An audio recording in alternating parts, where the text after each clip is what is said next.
Gotta love the band. Kevin and Ronnie, y'all do a great job. That was a pre-recorded one of your garage band sessions. I love that. Rob Browne and Brendan Martin, executive producer. Ronnie Sanders in Birmingham, AU Undercover. Kevin Scarbinsky, Scarbo Knows, Birmingham lead.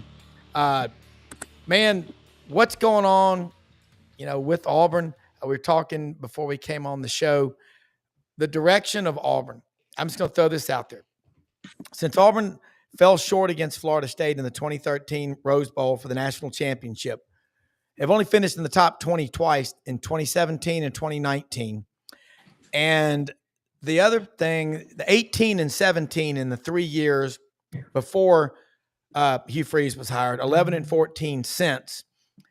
I mean, is Auburn in trouble of becoming, kind of what Mississippi State is in football? You've got their former athletic director and a lot of people from Mississippi State over in Auburn.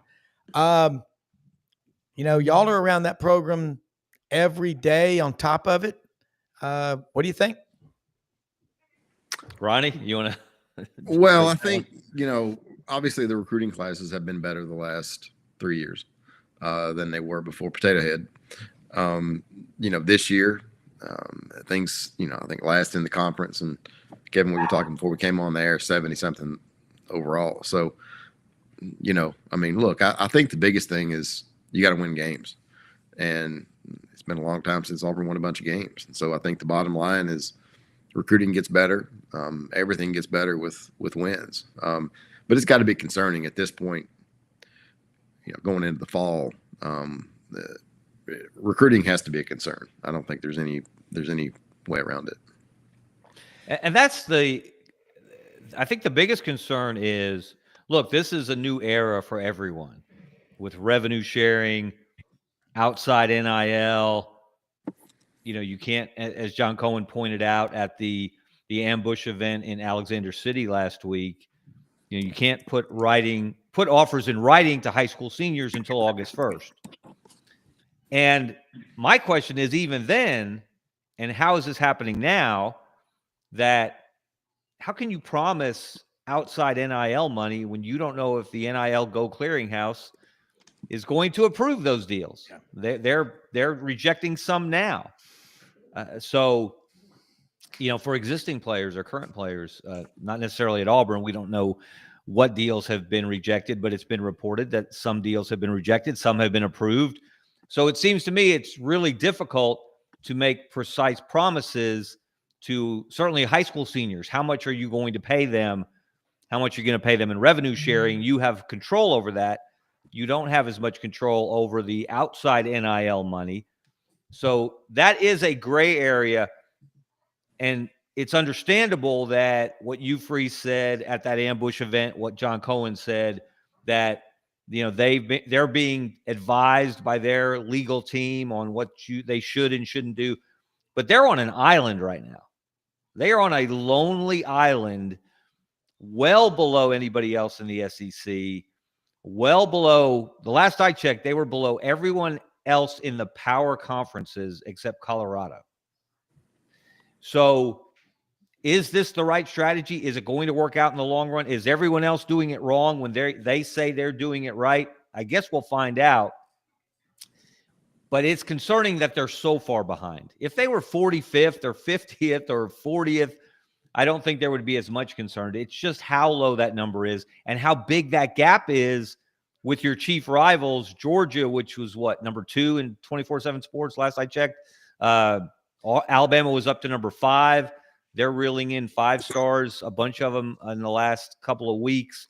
So it is a concern. It's a definite concern. Well, the question is, if Auburn doesn't win a bunch of games this year, even if you had a really good recruiting class, it likely would fall apart and get poached by your big rivals. But, Auburn's a lot like Poland. I've used this example before. You got Germany on one side, Russia on the other, Georgia and Alabama, and Auburn's in between. It's a tough battle. And hey, I resemble that remark. That's what I'm saying. The Polish are some of the toughest people on the planet. They're the greatest country in Europe. But I'm saying that's Auburn right now. You go east or west, your 2 biggest rivals. if Alabama's not number one in recruiting, it's scary to think who's number one, because I think they've got five-star commitments so far. And last year at this time, it was Auburn every few days getting another one like that. Is my fear coming true that Kalen DeBoer was grabbing the low-hanging fruit from his Washington days, and then once they started turning their focus in-state in Alabama, it'd be bad for Auburn? Is that what's happening? Or is it just they're going ahead, full speed ahead, and Auburn, is going broke safely? Well, again, I depending on who you talk to, it's back to the good old days of, with Alabama and Georgia. At least that's the word on the street. It's back to the good old days. Look, can Auburn compete in this environment? I mean, the NCAA has no teeth. I think it's going to be really interesting to see how it develops. It's certainly concerning, and I think Kevin, I agree with you. I mean, there's been a lot of gnashing of teeth on our message board, and there's no question about that. So, if Auburn has a good year and you're able to start, pulling some more guys in, then that'll die down. But I mean, it's I'm pulling up the recruiting rankings right here in the SEC, and you've got Georgia number 1, A&M 2, Alabama. You go all the way down, and Auburn is 16th behind Missouri, South Carolina, Vandy, Kentucky, Mississippi State, and on and on. That's pretty brutal. And let's be honest, if you understand the history of Auburn football as we do, really at no point in the recruiting process should Auburn be behind Vanderbilt or Missouri or Kentucky or Mississippi State, et cetera, et cetera, et cetera. So my question, Ronnie, and you've been involved, obviously, in the recruiting game from different perspectives for a long time.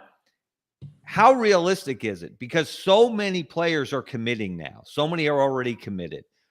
I saw a number. It's a very small number. There aren't many 5-stars to start with, but there aren't many left that are uncommitted. How realistic is it if Auburn has the kind of season that they think they can have on the field, and they significantly ramp up that victory total, and they're in contention maybe to go to Atlanta, they're in contention for a playoff berth, even if they don't get there, but they have a really quality season, they win, say, 9 games at least. How realistic is it that they'll be able to flip some of these guys that are already committed? Because, again, it's a long way to December. And we always see flips. But how realistic is it that you can flip enough guys, that there are enough guys either available now that haven't committed or that have committed that you can flip, that you can bump this class up to the top 15, the top 20? And you, Freeze, seemed pretty confident about that, again, at that event last week in Alex City. Yeah, and I agree with Freeze. I think that there are opportunities there. I mean, if you got like you said, there aren't a lot of 5-stars anyway, and typically, Auburn doesn't sign a ton of 5-stars. Typically sign enough 4-stars. But look, I think there are enough out there to flip, especially in the NIL era. But again, does Auburn want to spend that money, and is Auburn interpreting the rules the same way that Alabama and Georgia and some of these other places are? At 16th in recruiting, you have to wonder. Well, you remember the movie Jaws? That mayor, Larry, whatever his name was, that was just in denial, like, okay, you got people being that's what Auburn looks like right now. You're Auburn. You remember in Kingpin when Ishmael Borg lost to a B League bowler, and Woody Harrelson, Larry Munson, I'm sorry, Roy Munson, not Larry. I miss Larry Munson in Kingpin. That must have been a short cameo, Rob. That's right. But Roy Munson went ballistic on him. You can never, if you're Auburn, you can't be it. This is the biggest gamble I've ever seen them take in recruiting. And whoever's giving them this advice is like the person that says, keep all your money in a mayonnaise jar and bury it in the backyard under your mattress. You're going to go broke safely. You can't. There are only about 35 5-stars in the country each year, out of 3,500 Division I kids that are signed among 135 D1 schools. Last year, Auburn signed 3 or 4 5-stars, I think. this year, of the top 10 players last year, Auburn signed 8, maybe 9 of the top 10 in Alabama. Of the top 10 in Alabama, how many is Auburn in on right now? They've got one commitment, I think, Yeah. if I'm right, in the top AL.com did I don't know what title they used, Dandy Dozen, Super 12, Super whatever it is. But of that group, they just came out with that this week, and Auburn has one commitment in that group. Yeah. Well, Mayor Larry Vaughn was the guy's name in Jaws. That's what Auburn looks like right now. Just, everything's fine. There's nothing to see here. Keep moving along. What you said, your message boards are like what right now, Ronnie? Yeah, I mean, there's a lot of gnashing of teeth right now. It's people are not happy for obvious reasons. That's nice, Brendan. But, people aren't happy for obvious reasons. I mean, it'll die down some, Rob, as you know. Yeah. If Auburn has a pretty good season, if you come out and you lose to Baylor, then recruiting is unlikely to get a whole lot better, and it's going to be a tough road to hoe. They feel like if they go out and get Baylor, they can get to 9. They feel like they can get to where they're headed in the right direction. And but if you're back at 6-6, 7-5, I think John Cohen. I don't want to start beating the drum because I really like Freeze. I think he's going to do a good job. I think he's done a good job to this point recruiting. We'll see as the season goes along, but I think John Cohen has every intention of giving him 4 years. But I've also been around long enough to understand that 5 and 7 is getting you fired in year 3 at Auburn. It might not at Mississippi State, but here it will. So, what do you guys think of what Cohen and Freeze said last week at that ambush event, where they said they're doing it the right way, implying that others are not doing it the right way? And what can Freeze say at SEC Media Days coming up on Tuesday that will calm the waters, reassure the fan base? Is there anything he can say? Let's be honest, he's not the most inspirational speaker when we've seen him in these settings. And there you see the Auburn contingent that will be there on Tuesday. Jackson Arnold. Nice to see that they're taking the starting quarterback along with Connor Liu. We know how important he is at center, and then Keldrick Falk, of course, the demon off the edge on defense. What can he say? Is there anything he can say? Should he address it himself, or should he wait for questions? I've suggested, I did an episode of my Scarbo Knows podcast yesterday and suggested that he ought to at least address the golf stuff. He ought to have fun with it. He ought to come out and give it an old Johnny Carson ghost golf swing when he walks out on stage. He ought to ask the assembled media, hey, anybody play any golf lately? Just have fun with it, because, look, it's not going to matter how much golf he plays if they go 9-3 or 10-2. It will matter even more to people if they go 6-6 or, heaven forbid, 5-7. Then that's just, every piece of ammunition that his critics can throw at him, they will throw at him, as they've already done. Look, nobody cared how much golf Steve Spurrier played when he was in Gainesville. And I don't remember, correct me if I'm wrong, guys, I don't remember people at Auburn complaining about how much golf Tommy Tuberville played. And Tuberville was a pretty good golfer back in the day. Yeah. Well, and he wasn't known to be the hardest working coach in Auburn history either. No, he was. No, he was not. Good observation. I don't think the golf stuff matters as long as he's winning. I worked at Florida for 3 years and heard the stories about Spurrier and running staff meetings from the golf course. And, it didn't matter. He was winning 10 games every year. If he was going 5-6, it would have mattered a lot. So I'm not sure that the golf stuff really matters on the face of it. If it is interfering with his ability to do his job, that's one thing. But look, they've got a massive staff at Auburn in the recruiting office and all the way across the board. So there are people that are working on recruiting and, talking to recruits. Certainly if you read our interviews, Freeze is deeply involved and he's making phone calls. He's talking to guys. He's around during visits. And so, winning cures everything. So, if somebody wants to use golf as an excuse to fire him, I'm not, again, that's not why they're going to fire him. They're going to fire him for going 6-6. Yeah, nobody cares about that. In fact, he could be doing a lot of recruiting and work while he's on the course.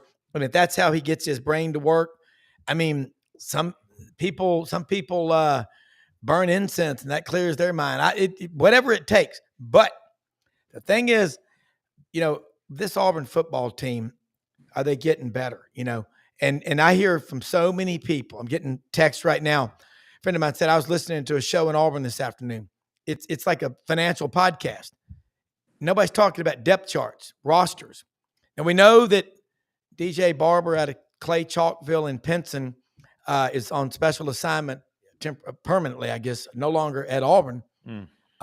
That's unfortunate. But the linebacker room, offensive line, that 82 combined starts for those guys, 88 for the other 9 position groups combined. What are we hearing about summer workouts? And I'm with Kevin talking before the show, and you, Ronnie. Dave Aranda, he's fighting coaching for his coaching life.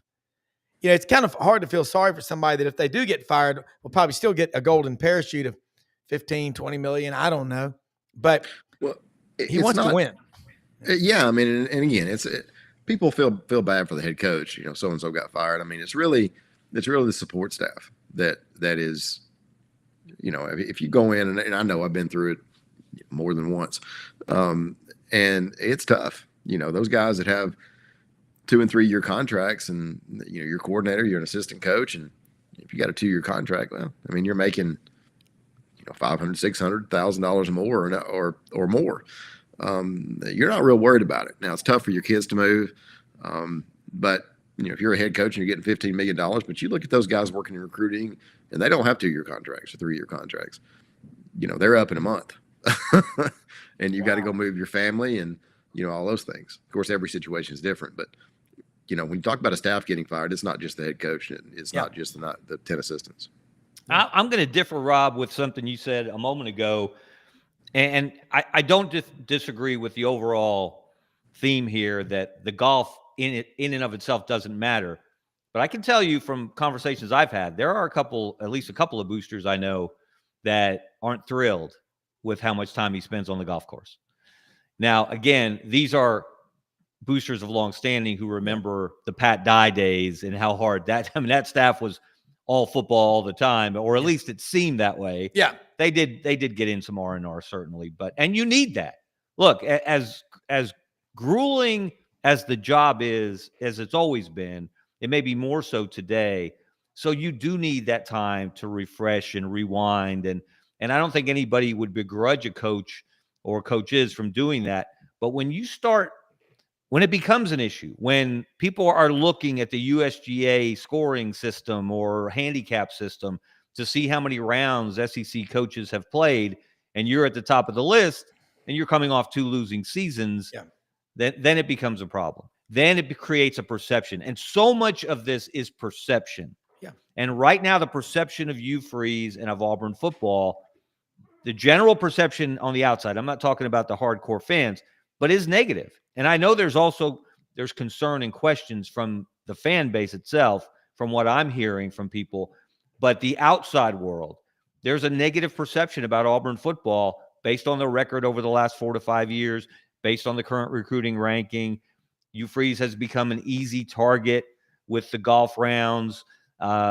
Even Lane Kiffin, of course, being Lane, he can't let anything alone. He's going to pour salt into a wound any chance he gets.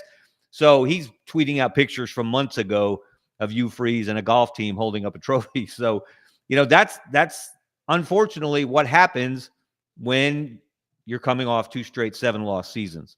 And the only way to change that is to really, that Baylor game, guys, the more I think about it and the more we get closer to it, to me becomes bigger and bigger and bigger. And Baylor, I don't know if you guys saw, I haven't picked up the magazine yet. I think, Rob, you have it, the Phil Steele preseason magazine. He's got Baylor picked 13th in the country.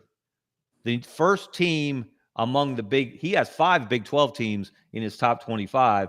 He's got Baylor as the number 1 team in the Big 12 at number 13 in the country. He does not have Auburn in the top 25.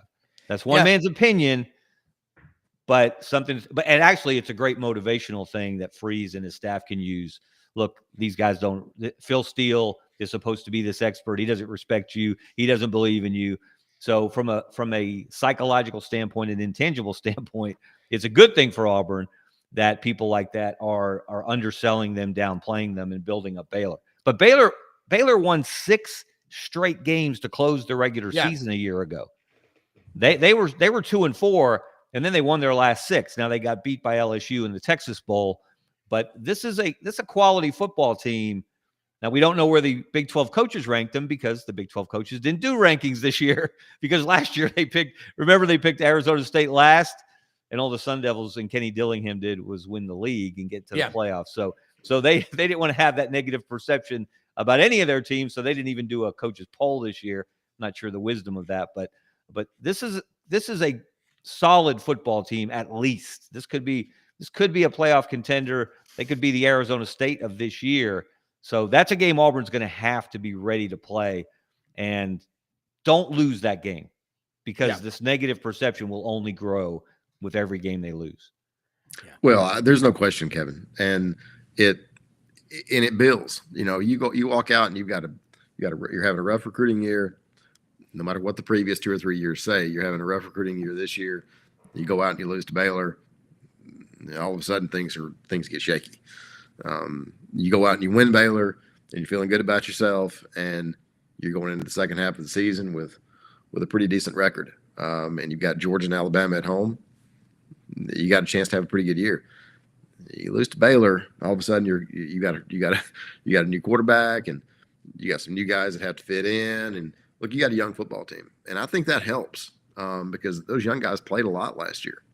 So I think those things are actually very helpful to Auburn. Having you went 5-7, and now this year you've got a chance to kind of flip the script. If you don't do it early, it's going to be harder and harder to do it as the season goes along. You start doubting yourself, and the thing is that the good thing for Auburn, like Alabama, is Auburn's got a passionate fan base. You don't have to worry about apathy. But it's like, Gus quit recruiting offensive linemen. That exacerbated, and it was horrible. Then you bring in the worst hire in Auburn history. And I'm talking Sonny Galloway. I'm talking Tony Barbee. There have been some bad ones. And for Freeze, again, what I mean about the golf is, if you're winning, you can do whatever you want. Nobody cares. But if you're not, the optics on that are terrible. It's not good. You got to have some way to relieve stress. But we've all been in those coaches' offices at Auburn. You think about, when Kevin Steele was there, you think about the staff meetings, people like Travis Williams and Marcus Woodson just recently were there. They also could evaluate. They also could develop players. What's, I think, making everybody so mad is Auburn's 2 biggest rivals are the 2 best programs in the country and have been for a while. And since 2013, you played for the national championship at Auburn twice in a 4-year period. Since then, you've made the top 20 twice. And you've got programs like South Carolina that are rolling. And Auburn doesn't lose to South Carolina. They lost to them in 20 and 21.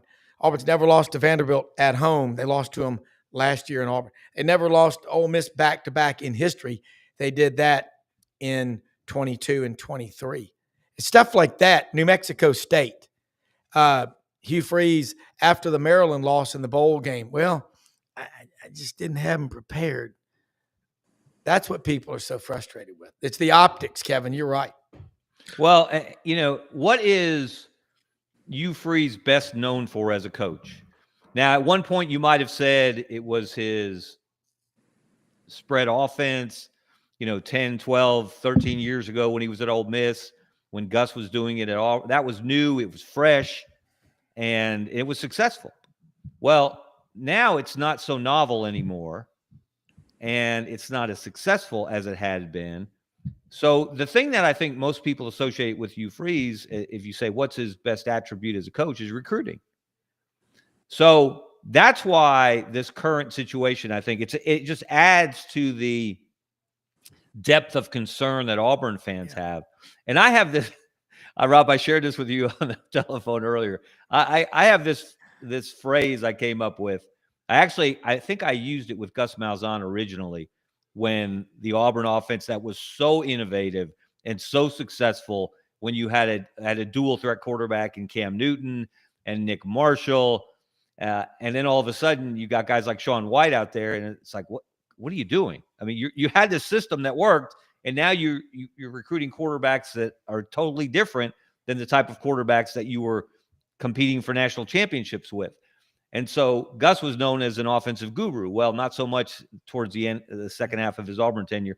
And so my thought was, if you're no longer very good at the thing you're supposed to be good at, what good are you? Yeah. And so that's starting to creep in a little bit, I think, with Hugh Freeze. The last 2 years, as you mentioned, Ronnie, recruiting was really strong, very solid. They're in the top 10 2 straight years. His first 2 full years in recruiting at Auburn, they're in the top 10. And now all of a sudden, not only are you not in the top 10, you're not in the top 50. You're not in the top 60. You're not in the top 70. And I know it's July. We haven't even gotten to media days yet. But again, this is supposed to be your area, one of your areas, maybe your best area of expertise. And so far, you're playing the long game, but in the short game, you ain't winning. Well, I think the other thing, Kevin, is his other strength was supposed to be play calling. And he's supposed to be a great in-game play caller. And that hadn't been the case the last 2 years. In fact, Auburn's lost a number of games because of somebody's calls. Some on offense, some on defense, some, head scratchers. And we've talked about this before. I've had people tell me, a very prominent defensive coordinator told me not too long ago, he can't help himself. His go-to is to throw the ball, not run it, but to throw it.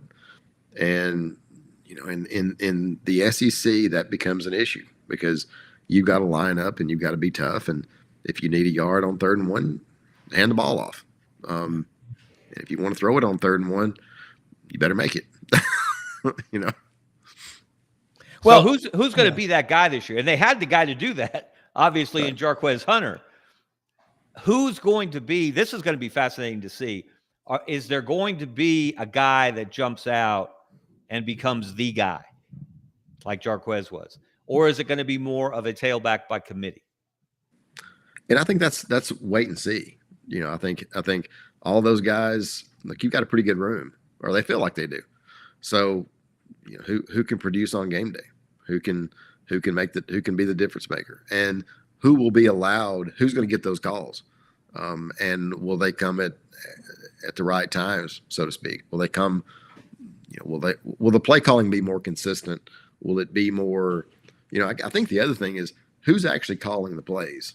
I think that's really a big question because you look back, when I was at Auburn, Terry Bowden called the plays, but you had Tommy Bowden that was involved. You had Jimbo Fisher involved.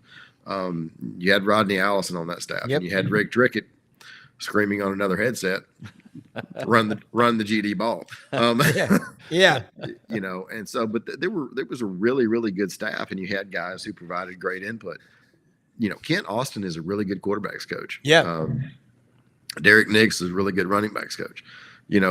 I'm sure they're providing great input, but who's actually calling the plays? My guess is, I think it's Freeze that gives the final go ahead, or however you want to do it. But I mean, some of the things that happened last year just are head scratching. I think those things have to get fixed.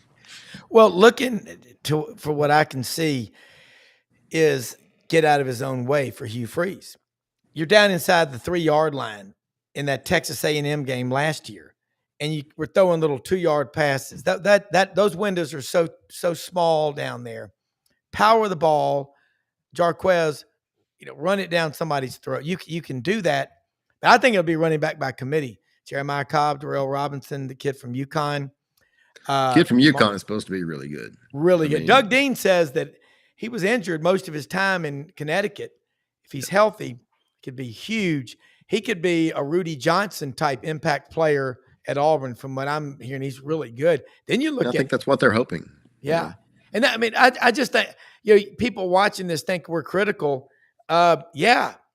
I mean, you better be a truth broker. You better tell people what you really think, because you look at Auburn. What does Hugh Freeze ask for, and what does he not get? He gets everything he wants, and you've got money, but you probably have some boosters right now that are going, look, I run a business. And a wise old client of mine told me years ago, he said, son, those folks you see on the way to work at 6 o'clock in the morning, those are the people that run the world. And if you want to talk to me, you call me before my secretary gets there, because you'll never reach me otherwise. Well, you talked about Coach Dye and other coaches who are in there at 4:30, 5 o'clock in the morning, drawing up plays and all. And then you're 11 and 14, and you're out there giggling and playing golf and stuff. I mean, again, you got to have vices. You got to have hobbies. You got to go run and then come back to the office, and get the ship righted. But I'm going to throw this parallel to y'all. This time last year and during the season, a lot of Florida fans were ready to get rid of Billy Napier. They bring in, because of an injury, DJ Lagway at quarterback. They win 6 of the last, he goes 6-1 as a starter.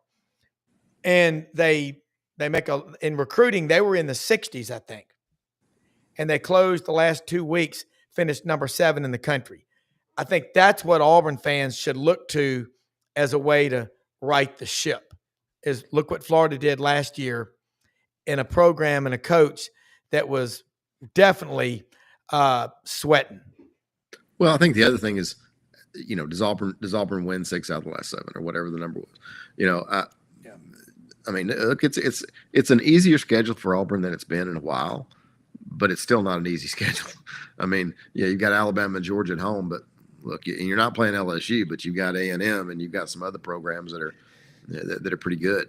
So, I mean, you still got a tough schedule. You're playing an SEC schedule. I'm just not sure, Rob. I mean, I think that's possible. Is it likely that Auburn's going to go from 70 something or wherever they are right now to number 7? I mean, it's certainly possible, but I mean, with official visits going on over the summer and NIL and nobody really knowing what the rules are, I just think you're playing in a different game than you were last year. I also think that, Auburn fans, we've talked about it before, and not that Florida fans can't, but Auburn fans can get pretty negative pretty quickly, and there's a reason to. If you look at the past 4 or 5 years, it's been a rough ride. But look, we've talked about this before. All this stuff goes back to Stephen Leath being hired as president. Yeah. And if you read our site, and I'm sure Kevin, you wrote about it too. If anybody with eyes and a brain could figure out that this was coming, and Philip Marshall and I talked about it on the boards. We talked about facilities. We talked about the president. We talked about the AD situation. We talked about the coaching situation. And a lot of people didn't want to hear it. And then here we are. And a lot of people agreed with us, but a lot of people didn't. And I'm not one to sit here and say, I told you so, but this was completely predictable. I mean, it really was. Yeah. And you know what I think that Auburn folks really want to see from Hugh Freeze, and I don't think they've seen it yet, because I don't think he's demonstrated that yet, is decisive leadership. Yeah. And that goes, you could even go on the field. Remember, especially, you mentioned last year, Ronnie, but especially his first year, that Hamlet act about who was calling plays, whether he was calling plays. He called a certain, was it the winning touchdown pass at Cal? And he interjected that he called that one after the game. But it was like he couldn't decide, do I want to call plays? Do I want to focus on recruiting? And then people laughed at that he couldn't do 2 jobs at once. He couldn't coach and recruit. He was so focused on recruiting, and people made and it worked. I mean, the recruiting class improved significantly, but you're being paid handsomely to do both, to run the program on the field and also oversee the recruiting operation. And he was getting it done in one area and not in the other. But this whole, again, the Hamlet thing, take charge. If you're going to call the plays, call the plays. How many years did Auburn fans have to listen to Gus Malzahn? I'm retiring my clipboard. I'm unretiring my clipboard. I'm going to call the plays. No, Rhett Lashley's going to call the plays. And again, it just, that indecision usually leads to bad decisions, and it usually leads to struggles.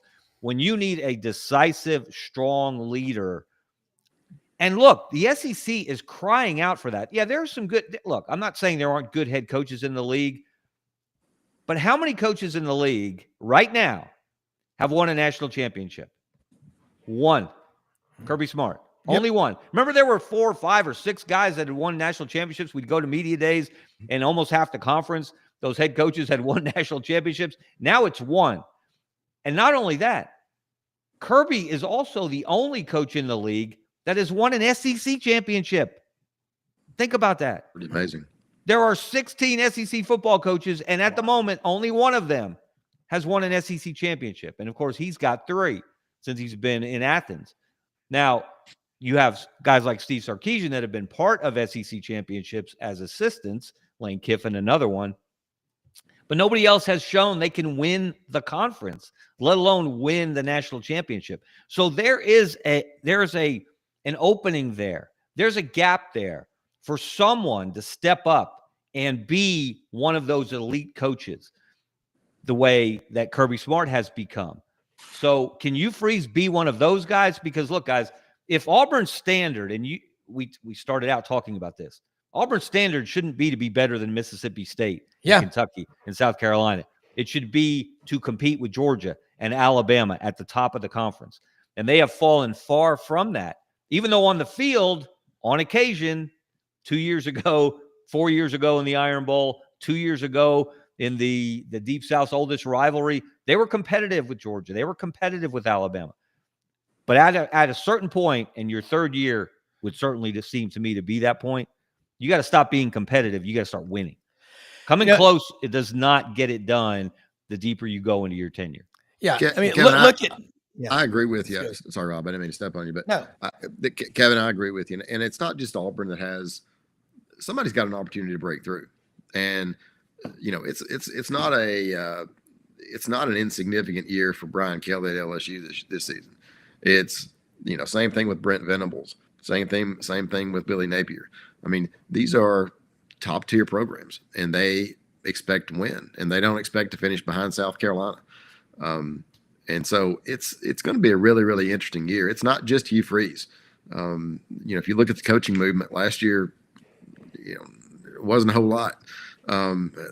There has a chance to be a really big year. You know, Mark Stoops didn't have a great year last year. There is a lot of stuff going on in the conference. You've got some opportunities for guys to step up and win a championship. There are a lot of other guys that have a chance to get fired. And nobody was fired after last season, okay? And that's something of note.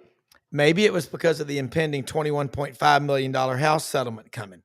It's because that's a gratuity on top of anything you do. But I have not seen it, as Kevin so beautifully articulated. Kirby's the only one that's won an SEC championship. He won 3 of them. He's the only one that's won a national championship. There's only 3 schools in college football history that have won 9 or more games 14 consecutive years: Florida State, Alabama, and Clemson. The thing about Auburn that's so funny is they hadn't won double-digit back-to-back seasons since 88, 89. Right. South Carolina did it in 11, 12, and 13. Ole Miss is doing it now. That's when Auburn looks around, you can't point to Ole Miss as the Mississippi schools or whatever. Not with Ole Miss, but I could see Auburn winning 9 or 10 games this year. I've got them picked to win 10. And I wouldn't say it if I didn't believe it, but it's making me making my stomach turn to watch what's happening in recruiting. Because your best recruiters are your current players. What are these current players telling these recruits? I know there's NIL and all that stuff, but Auburn should always, the standard is every kid that Auburn recruits, the coaches are going to ask 2 questions. If the head coach is talking to the position coach, is he good enough to beat Georgia, and is he good enough to beat Alabama? And is Auburn more interested in being a regional program, winning the Iron Bowl, versus Alabama, which is more of a national program? Just look at the SEC takeover. Every Auburn game is a win over Alabama. Alabama's games are national championship games. And why do Auburn fans feel like a dead man walking when they go to Tuscaloosa to play at Bryant-Denny Stadium, but feel like they're going to win the game when it's at Jordan-Hare? That's got to change. Fear doesn't stop death, but it stops life. There's a mental part, guys, something's not right. There's a lot that's not. And Stephen Leith was the $100 million mistake, no question about it. One of the worst things that ever happened to Auburn. Yeah. The university, not just the athletic department. Yeah. I think most people would agree with that. It just occurred to me, guys, this is a different way to look at it. There's not a single high school football player in America who has seen Auburn have a winning football season during his high school career. It's pretty amazing.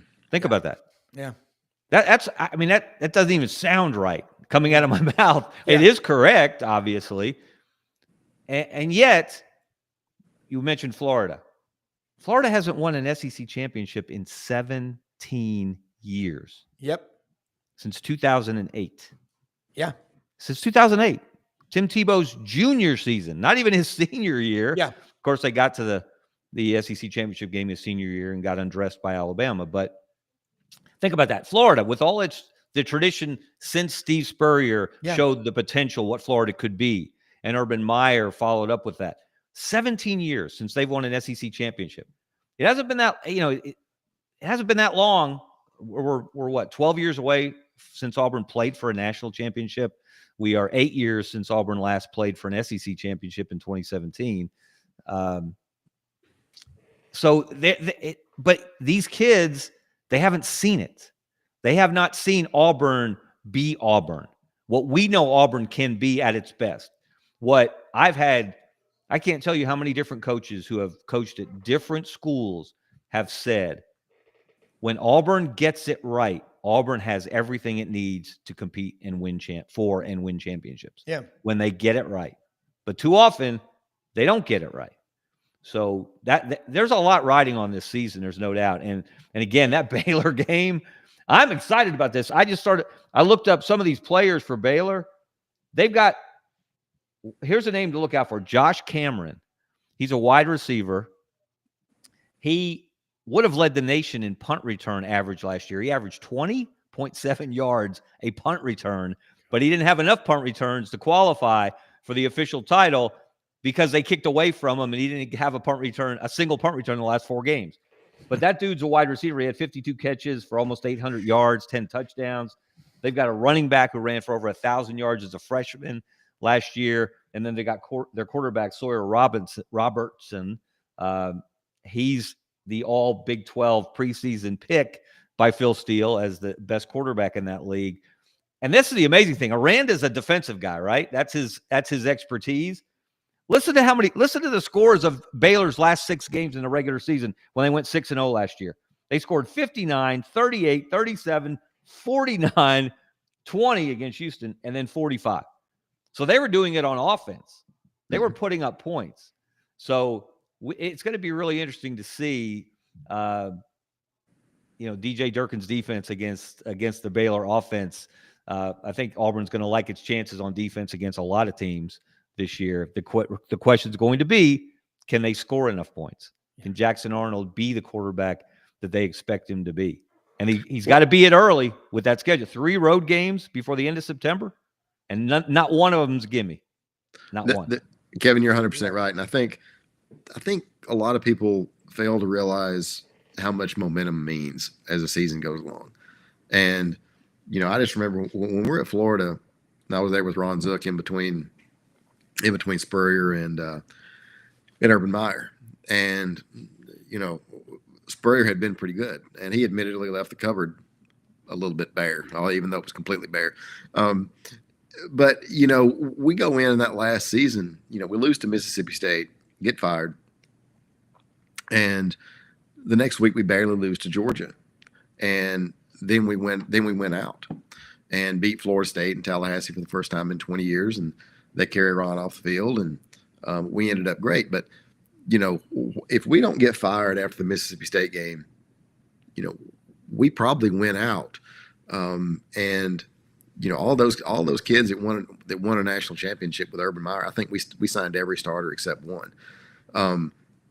So noise in the system, as Ron liked to say, it matters, and the chorus of negativity really kind of overcame us. And it look, I'm not saying that we didn't make mistakes as a staff, first time head coach, and all those things, but we're there 3 years. And the negativity, Fire Ron Zook started, before we ever got in the building.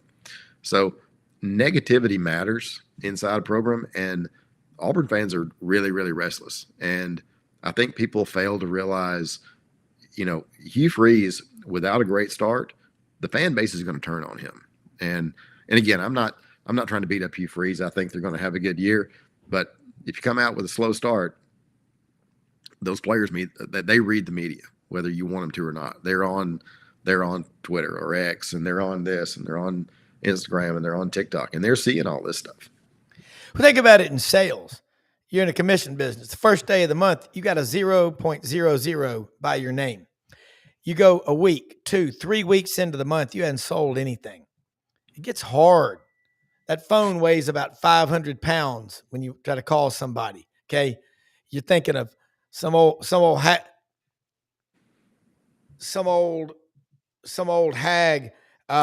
in Columbiana is going to be on the other end going, Ronnie, what's Auburn going to do? Well, I'm just saying, I think Auburn people right now, you're right about momentum. The mentality, think about how you talk to yourself. Would you let other people talk to you like that? That's what I'd be telling the Auburn football team. I'd go, guys, this roster, and we've all talked about it, was the worst we've ever seen in our lifetimes when Hugh Freeze took over in December of 22. He can recruit. It's one thing to go buy the groceries, but it's another thing to, who do you want in the kitchen? Uncle Charlie from My Three Sons or Gordon Ramsay? You got to coach them and develop them. But I don't think it's a reach to say Auburn can win 10 games this year. In the first 2 years, how many blowout losses in the conference? In 2 years, the LSU game 48-18 and 23, and then the New Mexico State game 31-10. That's it. I think the Rob, mindset is big. Yeah, Rob, I think, again, I think it comes back to can Freeze get over the hump as a play caller? The recruiting has been there. Maybe it's not there right now. As you pointed out, that can pick up. But can Auburn win close games? And can you give the fan base confidence that when the game is on the line, can you make the calls to win the game? And I think, look, for all of Terry Bowden's faults, he was a terrific play caller, all the way through 1997. Say what you want to about Tuberville. And there was a whole line of coordinators that came through there. But, Al Borges was a really good play caller. Noel Mazzoni had his spots. And so, you've got to have guys that have that give the fan base confidence. And I think people believe in DJ Durkin. I don't think right now that people believe in Hugh Freeze as a play caller. I'm not saying that can't change, but after the first 2 years, I don't think that's the case. And think of the opportunity. We've looked at it from a very realistic viewpoint, but think of the opportunity that they have. That is a tough schedule through the end of September. You got to go to Baylor, to Oklahoma, and to Texas A&M. So the fan base doesn't really have an opportunity. Now they'll travel, but they don't have an opportunity to really impact the game until the second Saturday in October when Georgia comes to town after an open week. So you go even 4-1 in those first 5. No, that statement was no offense to South Alabama and Ball State, but if you need the crowd to make a difference against South Alabama and Ball State, we're having a whole different conversation. Yes, we are. But Damn. so you go 4-1, Yeah. and then you get a week off, and then you have that momentum you were talking about, Ronnie, and then that perception has completely flipped, and now all of a sudden you are a problem, or you have a great opportunity to be a real problem for Georgia and to win the biggest game Hugh Freeze will have won in a long, long time if they could get it. So that's why the early games are important, because again, you don't have time to ease into the schedule. No. You got to play Baylor off the bat. Jackson Arnold has to show that he's the quarterback you need him to be, because again, if you look at Baylor's last 6 games last year, even the bowl loss to LSU was 44-31 in the Texas Bowl. So they put up points on LSU. Not that a lot of other teams didn't as well. But this opportunity that Auburn has. Last year, everybody talked about, well, they start with 5 straight home games. What an opportunity. Well, that didn't work out very well, obviously, because they didn't defend, they didn't protect their house, as the old slogan of the old clothing manufacturer used to go. Yes. Protect, so if they can get through, if they can find a way to win those close games, and you got to figure the Baylor game, the Oklahoma game, the Texas A&M game, you would expect those to be 4-quarter games that you're going to have to make plays late to win. Now, if you can win by 2 touchdowns or more, that's even better. But that's where we're going to find out. Can they make the call? Who's going to be the guy that steps up? Is it going to be Jackson Arnold with his arm, Cam Coleman making a catch, Jackson Arnold with his legs, whatever it might be, whatever is necessary.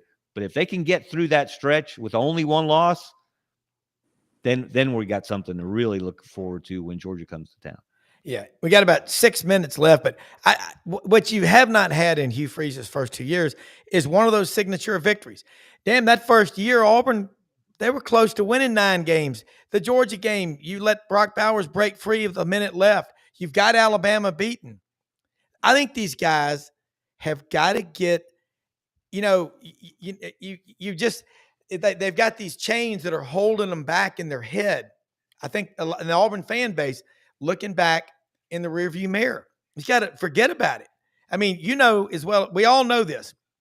If you're the quarterback and you keep throwing to the left corner and your guy's beating him route after route after route, that guy's over there hanging his head, pouting. What are you going to do? You're going to keep throwing at him. You're going to keep going at him. The first 5, it's like Auburn's in the Big 12. At Baylor, at A&M, at Oklahoma in that first 5 weeks. You come back 4-1, 5-0. That Georgia game, the south end zone, and I've been in there when it actually moves and shakes, and I'd had a few, but architecturally there has to be a certain amount of sway because Auburn being an engineering and architecture school, there's no tensile strength in concrete. It has no natural tensile strength. It'll move. You're going to start seeing Jordan-Hare move. Auburn beats Georgia. They're 5-1, 6-0. Anything's possible. The reason we're having this discussion, God, Kevin, you make me think. So do you, Ronnie. Both of y'all. I mean, there ain't a high school kid alive, football, who's seen Auburn have a winning season. I mean, during his high school career. Yeah. Obviously they were alive when in 2019 and 2017. The only thing scary would be an old lady from Columbiana flashing me on the side of 280. I mean, that is a scary thought, is all I can say. Well, I think wow. I think the fan base needs a signature win. 2 years ago it could have been Alabama. It could have been Georgia. It could be, but the fan base needs to see that this head coach and this coaching staff is headed in the right direction. Yeah. And too many losses like some of the ones we've seen over the past 2 years, it's going to be pretty difficult to hold on to the fan base if you have too many more of those. You can't have an Oklahoma game like last year. You can't have an Alabama game like 2 years ago. Those things are happening way too often, and those things get tied back to golf. and the perception becomes, okay, this guy doesn't have his hand on the steering wheel. Is that true? I mean, I think we're about to find out here in a couple of weeks, here in about 3 or 4 weeks. Is it possible, guys? And I know what my thought is, but you can't. Oklahoma's not going to be a signature win in Norman if they get it.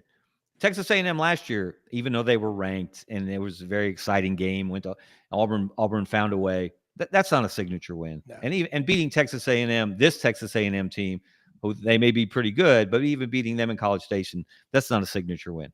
Georgia would be a signature win. That's the first, to me, that's the first opportunity this year for Auburn to have for Hugh Freeze at Auburn to have a signature win. Yeah. Yeah. And I mean, nothing succeeds like success. That's such an old axiom, but I mean, we all talk to a lot of Auburn people. But you hate the sarcastic outlook. I mean, you start winning, it gets everybody's attention.